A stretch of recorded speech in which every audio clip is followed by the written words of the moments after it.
ወላሂ በጣም የምታሳዝን ልጅ ናት። እስከ ገመዱን ወጥተን ከገመዱን ከወጣም በኋላ ነው እንግዲህ ችግር የተፈጠረው። እስከዛ ኖርማል ናት፣ ደህና ናት፣ እየሳቀ እየተጫወተች ነው ሄር ነው።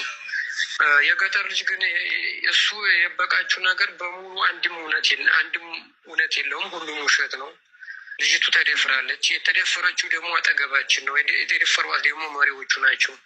እሱ ሩቅ ሆነን ድምጿን የሰማነው ነው ያለው። እዛው አጠገባችን ነው የደፈሯት። ድንጋይ አስከልለው፣ ድንጋይ ብቻ ነው የሚከልለን። እንደዛ በጥሽ እየመጡ ሲወስዷት፣ እየጎተቱ ሲወስዷት አይናችን እያየ ያው ሁላችሁም ይገባቸዋል። የስደት ነገር ስደት ጥሎ ማለፍ ነው። እዛ ጋር ምንም ማድረግ የማንችለው ወንድነት የማይሰራበት ቦታ ነው። የታጠቁ ናቸው። ምንም ማድረግ የማንችልበት ቦታ ነን። ይሄ ሁሉ ሲሆን ምንም ልንረዳት አልቻልንም። ከዛ በኋላ ያ ሁሉ ካለፈ በኋላ እንደገና ሀይድን ከሄድን በኋላ እዛው አስቀሯት። እሷን ወደኋላ እኛን ሂዱ አሉ።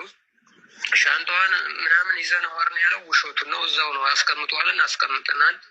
ስልክ አወራች የተባለውም አላወራችም ከማንም ጋር። ህይወት የተበላሸ ያለችውም አላለችም፣ ውሸቱን ነው። አብረን አድረናል የሆነ ቦታ ያለውም ውሸቱን ነው፣ አላደርም። ከዛ በኋላ እኛ አላየናትም። በቃ እስከ ደፍረዋት ሲያበቁ እነሱ ናቸው በቃ ይዘዋት የሄዱት። እስከዛ ደህና ናት።